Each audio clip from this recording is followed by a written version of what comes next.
Hello hi എല്ലാവർക്കും എൻ്റെ YouTube ചാനലിലേക്ക് സ്വാഗതം. ഞാനിന്ന് എൻ്റെ നാടായ ഹരിപ്പാട് മണ്ണാർശാല ടെമ്പിൾ എല്ലാവർക്കും അറിയുന്നതാണ്. മണ്ണാർശാല ടെമ്പിളിലെ ആയില്യത്തോടനുബന്ധിച്ചുള്ള ആഘോഷങ്ങളും പരിപാടികളും എല്ലാം ആരംഭിച്ചു കഴിഞ്ഞു. അപ്പോൾ ഇന്ന് തിങ്കളാഴ്ച ദിവസം, ബുധനാഴ്ചയാണ് ആയില്യം. തിങ്കളാഴ്ച ദിവസം രാവിലെ അണ്ണന് തിങ്കളാഴ്ച ദിവസം ലീവ് കിട്ടിയത് കൊണ്ട് ഞങ്ങളുടേതായിട്ടുള്ള കുറച്ച് പേഴ്സണൽ ആവശ്യത്തിന് വേണ്ടി ലീവ് എടുത്തതാണെങ്കിലും മക്കൾ സ്കൂളിൽ പോയി കഴിഞ്ഞപ്പോൾ ഞാൻ പറഞ്ഞു നമുക്ക് അമ്പലത്തിലേക്ക് പോയിട്ട് ബാക്കിയുള്ള കാര്യങ്ങൾക്കെല്ലാം പോകാമെന്ന് പറഞ്ഞു. അപ്പോൾ അണ്ണനും ഓക്കെ പറഞ്ഞു. അങ്ങനെ ഞങ്ങൾ രാവിലെ തന്നെ അമ്പലത്തിലേക്ക് ഇറങ്ങി. ആദ്യം ഞങ്ങൾ ഹരിപ്പാട് സുബ്രഹ്മണ്യ സ്വാമി ടെമ്പിളിലാണ് വന്നത്. ഇവിടുത്തെ പ്രധാന പരിപാടികൾ തൈപ്പൂയം, വിഷുവിൻ്റെ 10 ദിവസത്തെ ഉത്സവം, പിന്നെ നമ്മുടെ ഷഷ്ടി വ്രതത്തോടനുബന്ധിച്ചുള്ള പൂജകളും കാര്യങ്ങളും ഒക്കെയാണ് ഇവിടുത്തേത്. മണ്ണാർശാല പിന്നെ എല്ലാവർക്കും അറിയാവുന്നതല്ലേ, ആയില്യം. ഹരിപ്പാട് അമ്പലത്തിൽ തൊഴുതിട്ട് ഇറങ്ങിയപ്പോൾ ഞങ്ങൾ വിചാരിച്ചു എന്നാൽ ഒരു കാര്യം ചെയ്യാം, മണ്ണാർശാലയിലേക്ക് നമുക്ക് വൈകിട്ട് പോവാം. അതായത് ഇനി ബാക്കിയുള്ള കാര്യങ്ങൾക്കെല്ലാം ചെയ്തിട്ട് വരുമ്പോഴത്തേക്ക് ഒരു ടൈം നല്ല രീതിയിൽ കിട്ടണമെന്നില്ല, അപ്പോൾ നമുക്ക് വൈകിട്ട് പോകാമെന്ന് പറഞ്ഞു. അങ്ങനെ വൈകിട്ട് ഞങ്ങൾ രണ്ടുപേരും കൂടെ മണ്ണാർശാല അമ്പലത്തിലേക്ക് പോയി. അവിടെ ഇന്ന് ദീപക്കാഴ്ച, നവ്യ ചേച്ചിയുടെ ഡാൻസ് പ്രോഗ്രാം എല്ലാമായിരുന്നു ഇന്ന്. അപ്പോൾ അതവിടെ ആരംഭിച്ചു കഴിഞ്ഞ് ഞങ്ങൾ ചെന്നപ്പം. അതുകൊണ്ട് തന്നെ ആൾക്കാരുടെ തിരക്ക് ആ സൈഡിലേക്ക് നല്ല രീതിയിലായതുകൊണ്ട് ഇപ്പുറത്ത് നമുക്ക് സമാധാനത്തെ കണ്ടു തൊഴാൻ പറ്റുന്നുണ്ടായിരുന്നു. ഭംഗിയെന്ന് പറഞ്ഞാൽ എന്തെന്നില്ലാത്തൊരു ഭംഗി. എന്താണ്, എവിടെ നിന്ന് എടുക്കണം, എവിടെ നിന്ന് തുടങ്ങണം, ഓടി നടന്നെടുക്കണോ, എവിടെയൊക്കെ നിന്ന് നമുക്ക് ഫോട്ടോ എടുക്കണം എന്നുള്ള രീതിയിൽ അത്രയ്ക്കും ഭംഗി. നല്ല രീതിയിൽ എല്ലാം അലങ്കരിച്ച് സൂപ്പറായിട്ട് നടക്കുമായിരുന്നു. നവ്യ ചേച്ചിയുടെ ഡാൻസ് അപ്പുറത്ത് നടക്കുന്നുണ്ട്. അതുകൊണ്ട് ഇപ്പുറത്തെ ആൾ കുറവാണെന്നല്ല, ഇവിടെ ഫോട്ടോഷൂട്ട് എടുക്കാൻ ഇഷ്ടം പോലെ ആൾക്കാരുണ്ട്. ഞാൻ അവിടെ ചെന്നപ്പോഴത്തേക്കും എൻ്റെ അപ്പച്ചി ചേട്ടൻ അവിടെ നിൽക്കുന്നു, അപ്പച്ചിയും ചേട്ടനും. എന്നെ കണ്ടപ്പോൾ ചേട്ടൻ പറയുന്നുണ്ട്, അതുകൊണ്ടില്ല അവൾ അവിടെ ഇത് വീഡിയോ എടുക്കുന്നത്. ഇതൊന്നും ഒരു ശീലമില്ലാത്ത കാര്യങ്ങളാണ്. ഇപ്പോഴാണ് എല്ലായിടം പോകുമ്പോൾ വീഡിയോ എടുക്കാനും ഒക്കെ തുടങ്ങിയത്. എത്രത്തോളം ശരിയാവുന്നുണ്ടെന്ന് അറിയില്ല. മിസ്റ്റേക്കുകളുണ്ടെങ്കിൽ എല്ലാവരും ക്ഷമിക്കുക.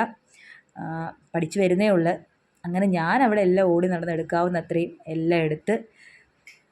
നമ്മുടെ നാട്ടുകാരി, അതായത് ആലപ്പുഴക്കാരിയാണല്ലോ നവ്യ ചേച്ചി. അപ്പോൾ നവ്യ ചേച്ചിയുടെ ഒരു പ്രോഗ്രാം നടക്കുന്ന പറയുമ്പോൾ നമുക്ക് കാണാൻ പറ്റില്ലോ എന്നുള്ളൊരു സന്തോഷം. അതായത് എൻ്റെ അപ്പച്ചിയാണേ, അപ്പച്ചിയും റെഡ് ഷർട്ട് എടുക്കുന്ന ചേട്ടനും. അവിടുന്ന് അമ്പലത്തിന് പുറത്തെല്ലാം എന്നെക്കൊണ്ട് പറ്റുന്ന രീതിയിലെല്ലാം ഞാനൊന്ന് കവർ ചെയ്തെടുത്തിട്ടുണ്ട്. അതിനുശേഷം ഞങ്ങൾ അമ്പലത്തിനകത്തേക്ക് കയറി. ഇന്ന് വരെ ജീവിതത്തിൽ ഇത്രയും തിരക്കില്ലാതെ ഞാൻ ആ അമ്പലത്തിനകത്ത് നിന്ന് തൊഴുതിട്ടേ ഇല്ല. അതുപോലെ ഞാനും അണ്ണനും മാത്രം. പിന്നെ അമ്പലത്തിനകത്ത് ഉള്ള കുറച്ച് പേര്, അതായത് അടുത്ത ദിവസത്തേക്കുള്ള കുരുത്തോല കൊണ്ടുള്ള അലങ്കാരങ്ങളൊക്കെ അവിടെ നടത്തുന്ന കുറച്ച് പേര് അവിടെ നിന്നത് ചെയ്യുന്നുണ്ടായിരുന്നു. അപ്പോൾ അവർ മാത്രമായിരുന്നു ആദ്യം. ഞങ്ങൾ കയറി നല്ല പോലെ സമാധാനപരമായിട്ട് ഏറ്റവും നല്ല രീതിയിൽ കണ്ട് നിന്ന് തൊഴുത് ഇറങ്ങി. പക്ഷേ അകത്ത് ഫോട്ടോ എടുക്കാൻ പറ്റുമോ എന്ന് എനിക്കറിയില്ലായിരുന്നു. പക്ഷെ ഞാൻ അകത്ത് കയറിയിട്ട് അവരോട് ഫോട്ടോ എടുത്തോട്ടെ എന്ന് ചോദിച്ചപ്പോൾ അവർ പറഞ്ഞു അതിനെന്താ എടുക്കാമെന്ന് പറഞ്ഞു.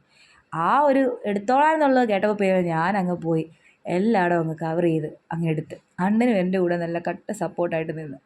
അങ്ങനെ അകത്തെല്ലാം നല്ല രീതിയിൽ നിന്ന് സമാധാനത്തിൽ കണ്ട് തൊഴുത്. എത്ര വട്ടം തൊഴുതെന്ന് ഞങ്ങൾക്ക് തന്നെ അറിയില്ല.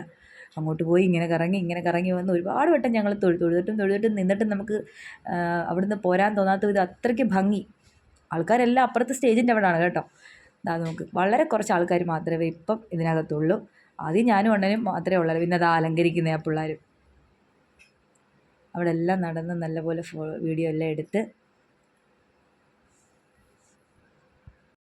അവിടുന്ന് വീഡിയോ എടുത്തിട്ട് പടിഞ്ഞാറ് ഭാഗത്തോട്ടാണ് കയറിയത്. കിഴക്ക് ഭാഗത്തോട്ട് ഇറങ്ങിയപ്പോഴാണ് അവിടെ ഒരു മണ്ഡപം പോലെ നല്ല രീതിയിൽ ഇത് കണ്ടോ, നല്ല രീതിയിൽ എന്ന് വെച്ചാൽ എനിക്കറിയില്ല, ഓലയും കുരുത്തോലയാണെന്നാണ്. ഓലയും കുരുത്തോലയാണ് നല്ല രീതിയിൽ മനോഹരമായിട്ട് ഒരുക്കി വെച്ചിരിക്കുന്നു. ഞാൻ എവിടെ നിന്ന് ഫോട്ടോ എടുക്കണം. ആ സർപ്പത്തിൻ്റെ ഇതൊക്കെ ഉണ്ടാക്കി വെച്ചിരിക്കുന്നുണ്ട്. എന്ത് ഭംഗിയായിട്ട് എടുത്ത് വെച്ചിരിക്കുന്നതാ. ഇതൊരു മണ്ഡപം പോലെ. ഞാൻ അന്വേഷണം അവിടെ നിന്ന് എടുക്കുക, അവിടെ കാണിക്കുക, അവിടെ നിന്ന് എടുക്കുക. ഞാൻ ഇതിൻ്റെ കുറേ ഫോട്ടോസ് എടുത്തു. ഇവിടെ നിന്ന് എടുക്കാവുന്ന അത്രയും ഫോട്ടോസ് ഞാൻ എടുത്തു. അപ്പോൾ എനിക്ക് വിഷമം, മക്കളെ കൊണ്ടുവന്ന് ഇത് കാണിക്കേണ്ടതായിരുന്നു. പക്ഷെ എന്ത് ചെയ്യാനാണ്, 4 പേരുടെ വണ്ടിയെ ഇത്രയും ആൾക്കാരുള്ളവരിടത്തേക്ക് ഈ സമയത്ത് യാത്ര ചെയ്യുന്നത് ഒട്ടും സേഫ് അല്ലാത്തതുകൊണ്ടാണ് മക്കളെ കൊണ്ടുപോകാതിരുന്നത്.